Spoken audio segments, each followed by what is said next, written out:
Hi, Tina. Welcome to the show. I'm so glad you are here. I'm excited to talk to you today about ways that we can make eating healthy easy, and being in the kitchen doesn't have to be a big deal, even if you don't really like to cook. So I like people to talk about how they got into doing what they're doing and what their goal and their focuses are in their business and in their life right now. So if you can tell us a little bit about your story, how you became to be the lazy inspirational chef, that sounds appealing to me and it'd be very interesting to others, I am sure. Oh, sure. Tiffany, thank you so much for having me on the show today. It is an honor and it's a delight. I am always delighted to talk about the lazy inspirational chef. That's what I call myself. And how did that become? I think it started when I was a little girl and I was hungry all the time. Hungry. I was also, I probably had, what is that called? A tapeworm. I probably had a tapeworm. Sure. I was also tiny, anorexic, and I really wouldn't eat. That's the funny part. But I was always hungry. But once I got over that into my teens, and I would always be hungry and call my mom on her way back from work. What's there to eat? How can I cook? What can I do this? And I was always in the kitchen. My mom is off the boat Italian, so is my dad. And eating, cooking, preparing food is a family affair. Not mind it's the women in the kitchen for the most part. Right. Yeah. And I remember when I saw my nieces making ravioli and pasta with my mom, my heartstrings, oh my gosh, because it's just passed on from generation to generation that eating does not come from a drive-through. Eating comes from your kitchen.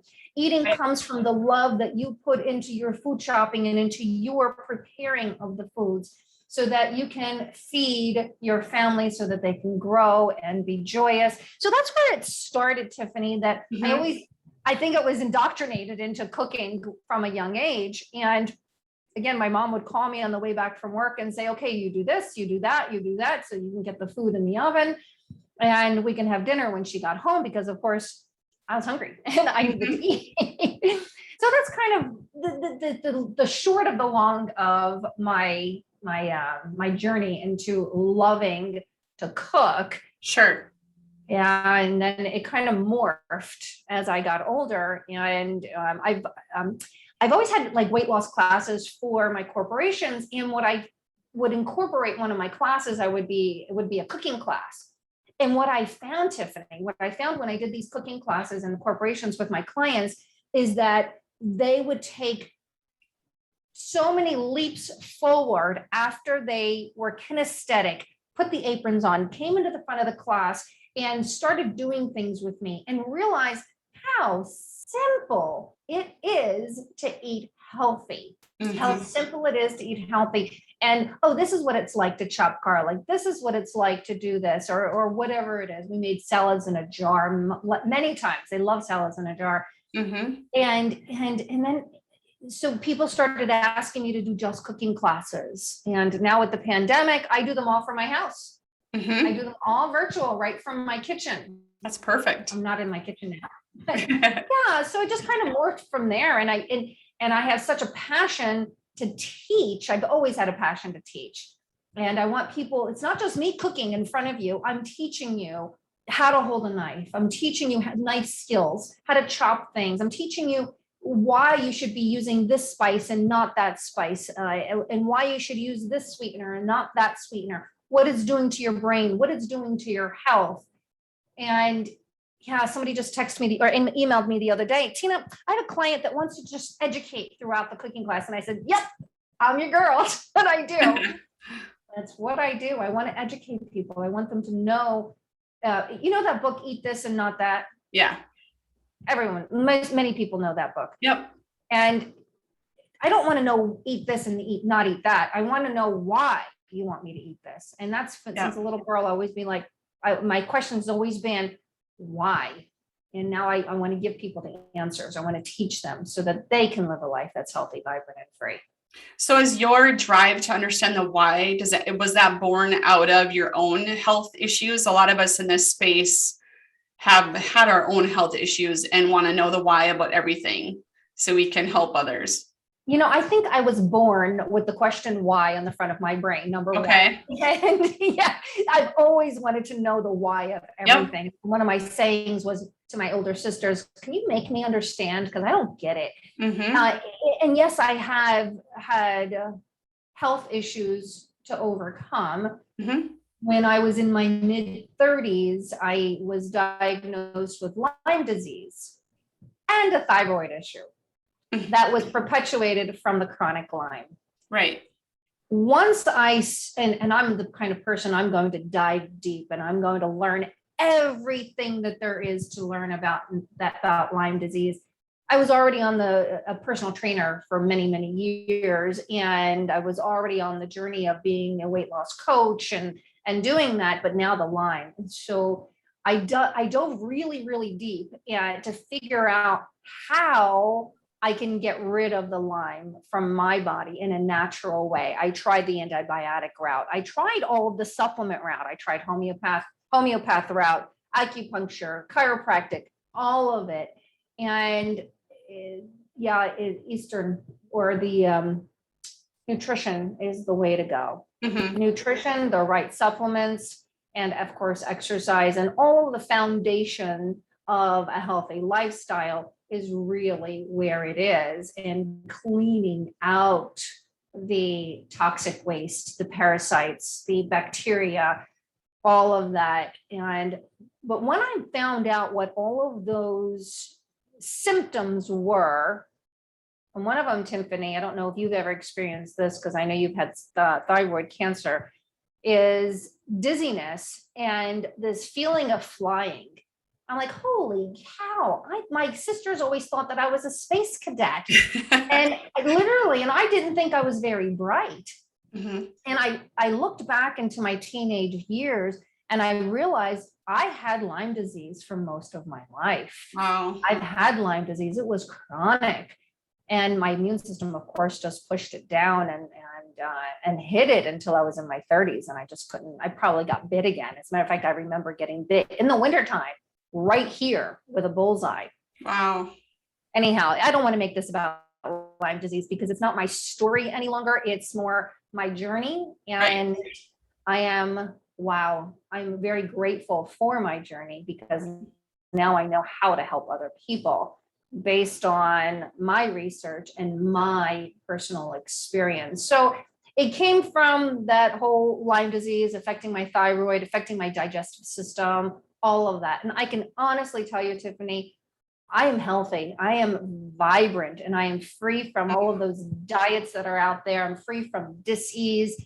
And there was another piece that I didn't tell you, but I feel like I'm talking a lot. And you're good. My sister had cancer when I was 19, breast cancer. I was 19, she was 23, and she lived for another 24 years and she passed away. Younger than me. I'm 53. I've outlived my older sister. It gives me chills every time I think about it. Yes, yeah. It is crazy. And she was really my inspiration to want to teach as many people in this world how they can live healthy, vibrant, and free. My middle sister, Rose, we were having conversations, really deep conversations this summer about, healing and emotional healing with your life. And she knows how driven I am with my work and with my message. She says, I'm not driven. She says, you are so driven. Why are you so driven? And I said to her two things. I said, A, you were driven to raise two beautiful children. And B, I was incredibly inspired by our sister Anna and her journey.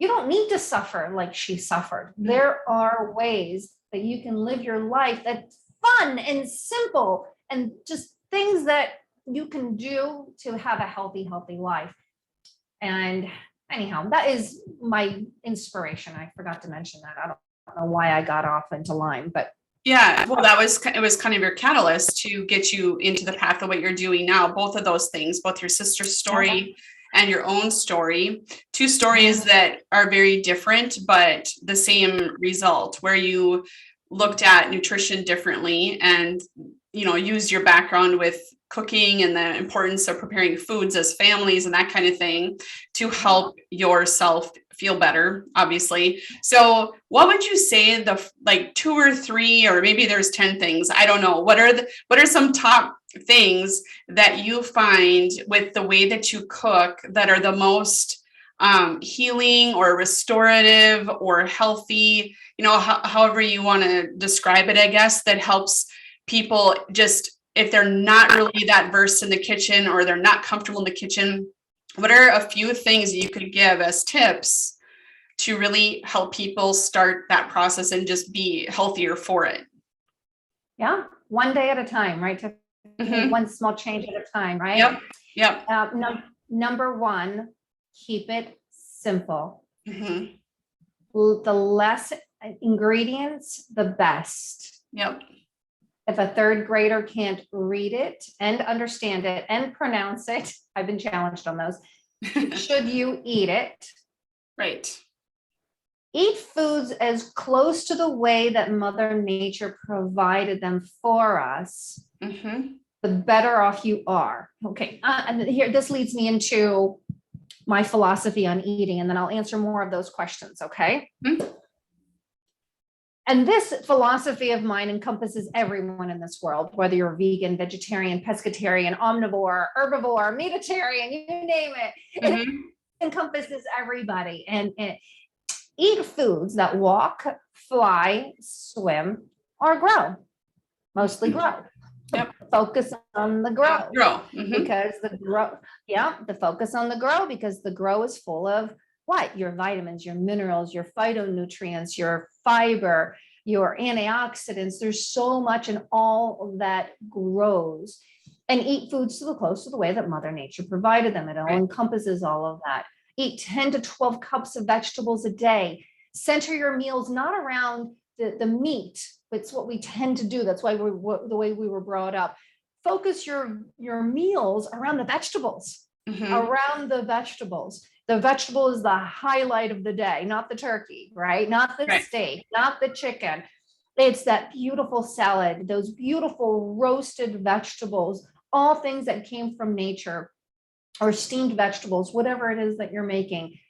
Eat local. That's another really good tip. Go to your farmer's market and talk to it and have a relationship with your farmer and say, hey, do you know what kind of, are you close to organic? Because a lot of them can't afford the organic seal, but they go as close to organic as they possibly can. Eat foods that are local, because if you get foods from Mexico, for example, they're not regulated like we are here in the United States. They can use whatever pesticides they want and get away with it. And so, and also you want to eat fresh, eat local, right? Eat fresh, eat local, and prepare foods in your own kitchen. Foods, what I've noticed the last two generations is that they feel like food comes from the drive-through. And that's one blessing from the pandemic. You might say, oh my gosh, Tina says there's a blessing in the pandemic. And I see lots of blessings in the pandemic. One of them is that people had to learn to cook again. I've heard that a lot. People had to learn to cook again and get back into the kitchen and get back to family, get back to togetherness, cooking together, eating together, being together. Or not in some cases. But one of the things after the first 6 months, I was talking to a friend, I'm like, I still love my husband. We're together all the time. I still love him to pieces. That's a good thing. I still love him. We're good. But I think that's a blessing. So get back to Mother Nature. And also another huge tip, Tiffany, and this is so important for brain health, is take a look at your spices and mostly your spices and your stocks or bouillon, and make sure that it doesn't have MSG. And you might say, there's no MSG in my house. And I would challenge you on that, right? I'm sure you know too. MSG can be hidden under 100 different names.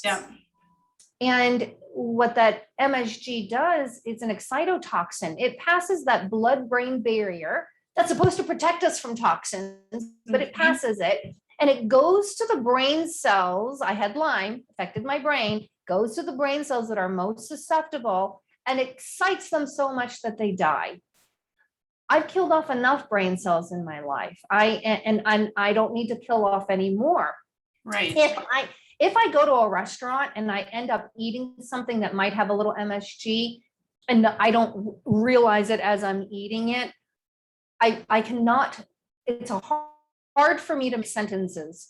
I couldn't figure out one day, what is that thing that you park your car in? Oh, somebody's like, Tina, it's a driveway. I couldn't connect it. And I'm like, oh, shoot, that must have had MSG in it. It must have had something that I had. And so I have to be, look, I pray over my food. I give thanks to the universe for my food. And I hope to goodness that none of that happens to me, but sometimes it does. So look at, it's mostly in stocks, bouillon, and in spices. So that is something to really look at. Open up your spice cabinet and just start throwing stuff away. Even if your spices are 6 months old, throw them away. They're probably stale and yucky. I went into my spice cabinet looking for some poppy seeds the other day, and I wasn't thinking 6 months ago when I stored them in a glass jar in my cabinet. They were stale. You opened it up and you're like, oh, it was rancid. Threw them right away. I should have stored them in the refrigerator, but anyhow, throw them away. Spices are a huge thing, I think, that can make preparing meals and cooking, especially if you feel new to the kitchen, or if you just don't know what to do or how to do it, so then you think you don't like it. I feel like spices, especially if you're buying some good quality spices, and it does pay to buy better quality than rather the generic whatever kinds of, I mean, you can pick up spices at the hardware store, and I would suggest not to, depending on what it is, of course. But it's amazing how spices can add so much to such a simple, healthy meal, whether it be your vegetables that you're adding it to, or whatever kind of protein you're adding it to. It can be just really simple, but yet, and then spices also have a lot of nutrient benefit too, especially if you're buying better quality ones. You're going to have that better antioxidants or different phytonutrients that are going to be beneficial to you. So that's a really simple way to add to your cooking without having to have a special tool or, have a fancy recipe with weird ingredients you've never heard of before. You can use some really good spices and different seasonings to be able to help that. So do you have any good kind of staple spices that you like to use or recommend for people? I was just about to tell you that my staple is the simplest of simple dimple. I love Himalayan sea salt, any sea salt that you want. And we want to do sea salt because it's full of minerals that our bodies are lacking, not the sodium chloride that raises your blood pressure. Use sea salt, simple sea salt, and freshly ground black pepper. Right. If you don't have a pepper grinder, get one. It's the difference between, here's a good analogy, boxed mashed potatoes and fresh potatoes that you made mashed potatoes out of. Right. That's the difference in the taste, the quality of freshly ground black pepper. So my staples are sea salt, freshly ground black pepper, really good organic olive oil. Make sure that it's pure olive oil. Yep. And a good acid base, whether it's balsamic vinegar, our favorite in this house, apple cider vinegar, or red wine vinegar. Those are the three that we absolutely keep all the time in the house, or even some fresh lemon juice for your acid. And don't forget the lemon rind. It's great in a salad dressing. That is wonderful. And it's also, it's detoxifying. Lemon is very detoxifying. So is the apple cider vinegar. Even if it's in a salad, it's good for you. Eat it. And think always fresh with all of your spices. Right. If you can get the nutmeg, the nugget, what is that called? The actual nutmeg, and have a little grinder and grind it on. Amazing the difference in the flavor, and you don't need as much. And it lasts longer too. It does last longer. So those are my staples: salt, pepper, olive oil, and some kind of acid. Those are my staples. Yep. Now, do I use other spices? Hot chili peppers, or the red chili peppers. My Yep. dad grows them. He dries them for me. He's Italian, old-fashioned Italian man, grows them, dries them, grinds them up in a coffee grinder dedicated to it, especially for me and for his and for, you know, for all of us. And just a little pinch of hot red pepper in all of your meals. A, it's a good antioxidant. B, it pops the flavor of food, not to make it spicy. I don't like super spicy. It ruins my meal. But if you add just a pop of it, it makes pow of the flavor. And here's the funny part. It's not even funny. It's stupid. Every time that I use hot pepper when I'm cooking something hot for in my shows, I end up coughing because of the pepper, and I'm talking and I'm breathing it in. So I can only talk about it in my show. I can't really use it because I end up coughing. I'm like, excuse me, I'll be back in 5 minutes. I'm teasing. But those are my simple, dimple staples. It's good for salads, good for, you know, your steamed vegetables. And when I met my husband, he was all out American cuisine. He didn't have the diversity of what I'm used to. So now he uses olive oil, balsamic vinegar, salt and pepper on his salads. He loves it. He drinks the vinegar afterwards. He's crazy that way, but it makes a difference. And my kids just said that I think last night, actually. They just said, I can tell a difference when there's good quality spices and when there's not, depending on where they're going. And I'm like, okay, that's a pretty subtle taste difference if you don't know any different, you know, if you haven't really been cooking like that. But once you do, you know different, and your palate definitely changes and can identify, like, chemically, kind of what you're saying, the sodium chloride salt. It has that chemically type flavor to it versus when you're using Himalayan sea salt or other types of sea salt. It's like night and day difference once you start using the better quality stuff.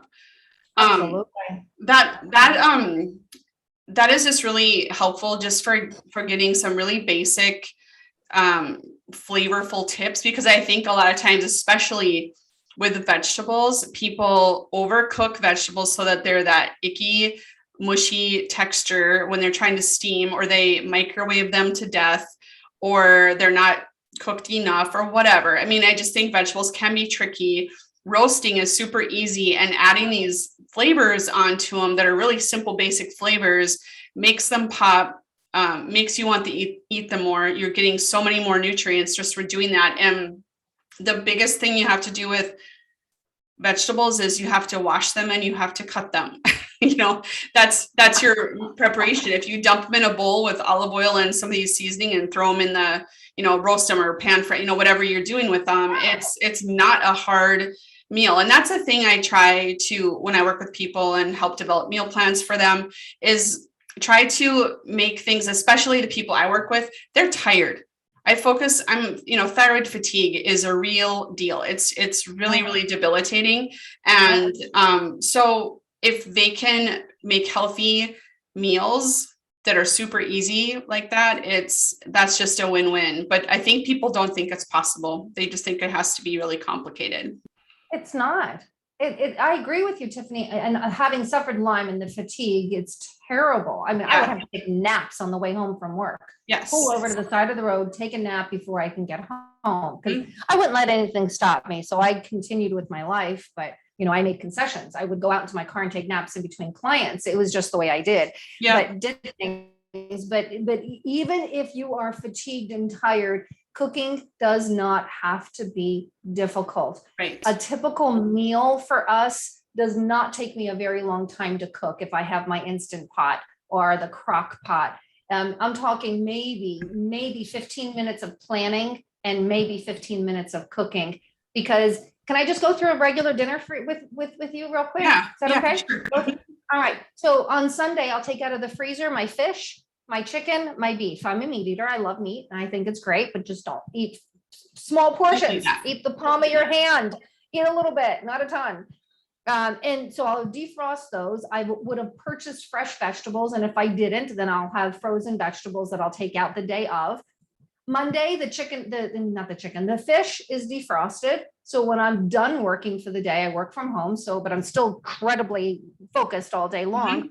Go into the kitchen, take the fish, put it on my baking pan, put a little salt and pepper. Sometimes I put some fresh thyme from my garden. What herbs do I have growing? Did I go out to the garden that day? If not, salt and pepper, a little dab of some organic butter on each piece. That goes in the oven, turn it on for 10 minutes. Then I get my broccoli, I wash it, cut it up, put it in my steam pan, put it on the stove, turn on the gas, 10 minutes. That comes out, I put olive oil, salt and pepper on the top.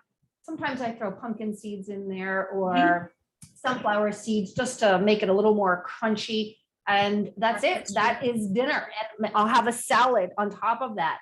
Now, my husband is a big cyclist. I'm a cyclist, but not as crazy as he is. So maybe I baked potatoes that week, and I'll pull out a potato out of the refrigerator, heat it up for him on the stovetop or in the toaster oven, put a little butter or whatever he wants on, and give him potatoes. The next week, I'll have some rice for him. I'll cook up the whole pan of rice, take out a little bit of rice, heat that up for him. He can have the fish, the broccoli, the potato. I just eliminate the potato because it's too much for me. But for him, who's riding, anywhere from 30 to 100 miles a day, which I'm not joking on that, he needs the extra starches. So that's how I accommodate him and still have a healthy meal. The next night, the chicken is done. I mean, it's defrosted. Same thing, throw it in the oven, a little salt, pepper. That's it. It's that simple. Now, we can make things more complicated and talk about grilling. We can talk about using the simple Instant Pot, but that's, for the most part, how to make things simple for you. Or you can stir fry some onions with some cauliflower rice that is frozen. Right. Simple. It's not that difficult. It's a matter of planning. It's a matter of planning in advance. Yeah. That's what trips people up a lot too. So planning oftentimes can just be taking protein out of the freezer. It can be a simple, that's something that I trip up on. I have my meal in my head ready, forget to take it out of the freezer. So then there's a little glitch there at dinner time or whatever. But yeah, it does not have to be difficult to be really healthy. And so I think when people are going through their healing journey where they've done a transition with realizing that they need to change their nutrition at a whole different level than they've ever done before, they think it has to be really elaborate and these fancy meals and all those things. And it really, really does not have to be. Plus, probably if you are extremely tired, you're just not going to do it. If you're extremely tired, it's not going to be sustainable. It's not going to be beneficial, and you'll probably quit after a few days. So it's really, really good to just go into with a mindset of, chicken, vegetables, maybe a starch or whatever. And you're not creating with how you were talking about the potatoes or the rice and having that on hand for when your husband needs it, or if you decide you want some. It's not like you're creating a whole other meal. You're not short order cooking either. And that's a mistake that I think people do too. They believe that I have to cook for the adults in the family, and then, well, the kids can't eat that, so I'll make them a different meal. And so I think what happens, and I get there's a point where there's pickiness, and maybe you're starting over you might have to start with a fight of choosing two different foods and that kind of thing. And it can be a process for sure, but you don't have to cook differently for your children just because they're kids. They should actually learn how to eat healthy too. Agreed, 1000%. Yeah. You cook one meal with a little bit of extra, and this is what there is to eat. If you don't like it, I'm sorry, that's dinner. And that's the way I grew up, is mom put dinner on the table. And if we didn't like what she ate, we sat there until everyone was done. And then we didn't get anything to eat. We didn't get to go into the cereal, which we very rarely had anyway. We didn't get to do anything else. We didn't get to eat anything else other than what she served right there. And then, so, and once you develop this habit for these children of eating healthy foods, this is the food that you eat, then they're not going to go after the Twinkies or the drive-thrus and stuff. They're going to realize this is much better than my nieces. My nieces grew up with wholesome foods, my sister's kids. And they'll go to I remember when they were growing up, when they were teenagers, they would go to on play dates. And she says, they didn't even feed us. They didn't even have snacks. They didn't even have dinner together. I think we skipped dinner last night. And it was this, holy cow, what do you mean they didn't have dinner together? It's family time. They didn't have family time. They didn't have dinners. No, another time, oh, they just ordered a pizza. I'm like, that's not dinner. Yeah. Where are the vegetables? Yeah. It's a transition. And so if you're at that stage in the game where maybe you're trying to eat differently, and your kids, especially if they're a little bit younger, if they haven't been eating, if they've been eating kind of what they want, or eating really quick, easy things, and you think, well, they're young, they can tolerate this, because you're thinking about calories, or you're thinking about that, they're skinny, it doesn't matter what they eat or whatever. I get that transitioning into everybody eating pretty much the same meal, and transitioning to more whole foods, healthier foods might be a little bit of it might not be totally easy, but if you do just little bits at a time, it will change. It will actually benefit them in the future. And when they go into college or being a little bit more independent, they're going to at least know. I always say with my kids, they know, they're not perfect, but they know if they eat out more regularly than they normally ever would, for whatever reason, or if they, I don't know, get takeout with friends or things like that, they're pretty independent at this point. They don't like how they feel at all. And just the fact that they know that, and then it makes them want to change that or go back to the normal way of what they're used to eating. They just know that it feels better in their body, and they feel healthier. They don't feel sick or weighed down or whatever it might be. And so, it can happen. It just takes some time. So don't be afraid to prepare one meal and modify it a little bit, maybe as a transition. Maybe you have to do a little bit of accommodation or whatever for a time, but just really stick with it. And those small changes will add up to big gains in the future. You'll just be setting them up for a much healthier adulthood as well. Think of the people who go to, this is going off a little bit of a tangent, but you think of people who grow up eating poorly, in the fact that it's a lot of, frozen, packaged, processed, takeout, whatever, not a lot of family orientation around the table and preparing and all that together because of busyness of life or for whatever other reason. Then the kids become more independent. They go away, they move away from home, they go to college, whatever that looks like for them. They have no clue. They're left to their own devices of eating God knows what. And they end up by just not being very healthy individuals. And if they've been having a lifetime of that, to try to change at 30 years old when they now have some kind of chronic health condition, that's a huge thing to have to do. It's really hard. And it's sometimes, if they don't know what they should be doing, it can really, wreak havoc. And for people who have been sick and kind of hit their rock bottom, we want our kids or our young people, we want everybody to avoid that place. And it starts with eating for sure, and the nutrition. Absolutely. So to segue a little bit, or transition, I guess, into that weight loss perspective, you help a lot of people with weight loss. And this is something that I get asked about all the time, especially in that thyroid category of patients that I have dealt with, or people who are thyroid patients.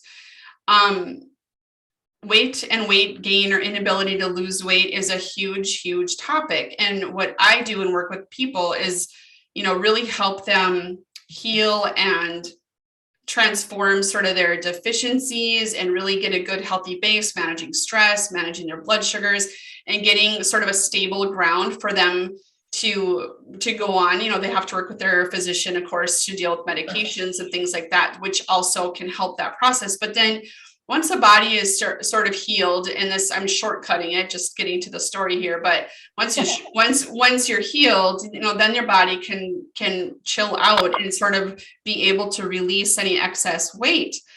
Now, how do you deal with weight loss? And I'm assuming you don't only focus on I guess we haven't talked about that, I guess, but I don't know that you only focus on thyroid people when they're asking about weight loss. And so what is your philosophy, or how do you help people as a weight loss coach? Thank you. And I agree with everything you said. And thank you for asking me that question. First of all, I call it a capital D, capital I, capital E with a small t. I don't do any of those diets because we want to live it. We don't want to die it, right? We want to live it. And that's the first thing I do is I help erase that out of their mind. Secondly, the idea, people come to me for weight loss. So they think that we go dive deep into their health history. And I also help people heal their emotions, because many times it's that emotional journey that's getting them to eat those foods, as I'm sure you well know, Tiffany. But I teach them and I help them come to the awareness of, let's get healthy. Right. Let's get you healthy. The weight loss, the weight is going to come off as it needs to, when it needs to. For now, let's focus on the fundamentals, making sure you're drinking your water, making sure you're eating whole, organic, natural foods. Let's make sure you're taking a good probiotic. Let's make sure you're minimizing your stress, you're getting your sleep, you're getting your exercise. So we look at all the foundations of health and wellness, and we clean all of that up. Your body naturally wants to heal itself. Your body is going to let go of the toxins. It's going to release all of the bad stuff. Yes, I do add some supplements to help them release the toxins and such. Nothing crazy. I've been down the crazy route. I do not go the crazy route. Right. But you've got to release the toxins. And you'll see my one client, he's been with me 6 weeks. He's released 16 pounds. Most of my clients are women, but somehow I always attract that one man here or there. It's wonderful. I love it. And so it's an approach of health first, weight loss comes off as a side effect. That's how I approach it. And I also find out through our coaching, what are those underlying emotional triggers? And I have a technique that I use called the peace process, Tiffany, and I help them come to peace with those triggers, so they're no longer triggered with, boss just yelled at me, give me a donut. It's boss just yelled at me. And I'm like, oh gosh, something must be going on in his life. Maybe his, they'll be so neutral with that feeling. It won't be, give me food. Yeah. It'll be, oh, okay, what's going on? And how can I, it'll be a more normal response versus let me stuff my face. Yeah, and that's really good, because it's hard when people contact, and maybe you don't get this anymore, and I don't really very often either, because people know that I dig deeper than just weight loss. But there's a handful of people that I still get that I just want to lose weight. That's all I want to do. But I really don't want to change what I eat, and I don't really want to cook, and I don't like vegetables. So that's really hard to help. Well, if you're at a point, if you're feeling that terrible and you have excess weight that you would like to get rid of, then you have to make some changes, and it's not always going to be easy or comfortable. And that's kind of the fine line sometimes. But I feel like the quick fix people don't really seek me out, and probably not you either so much. But every once in a while, I get that question. How do I lose weight? But I don't want to eat vegetables, and I don't like to cook. Are you asking how do I deal with that? Yeah. I mean, do you get that at all ever anymore? Or I used to, but not any longer. I don't attract that any longer. Same. Because of my process of how I have people have to fill out an application in order to have the first consult with me, they have to qualify for it. I no longer get the people who are looking for the quick fix. And when in the past, when I did get them, it would be, I've grown as a coach. I'm 53. I've been doing this for 20 some years. And at first I'd be like, what the heck? You want to lose weight, but you don't want to do anything about it. Like, please, there's got to be something. And you try to dig deep, and now I just take long, deep breaths and I just realize I am not the right coach for you. Right. And, maybe you can go down and I'll give them a couple of routes they can go down. I said, you did this in the past, maybe that's the right route for you. Yep. And I'll just release them to the universe. If they come back, great. And if not, that's okay. Mm-hmm. Because you cannot keep eating your cake and have it at the same time. You cannot.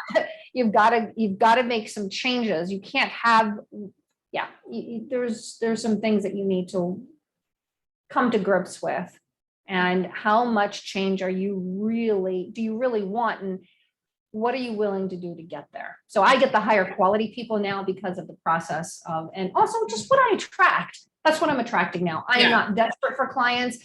As a matter of fact, I can possibly take one more coaching client right now, because I'm so full of everything that I'm doing that, I just don't have that. So they don't come to me. And if they don't want to do what they need to do, then they're not going to get anywhere. Right. And that's just it. It's just sad that there are those people still out there looking for the next greatest quick fix and magic potion, pill, packet, powder, whatever it might be, that's going to magically release the weight, but they're not willing to do the underlying healing, and they just are not understanding that's not going to get them anywhere. And so I guess it's just kind of, I don't know why I'm even talking about that, because I get it every once in a while. I see it on social media all the time.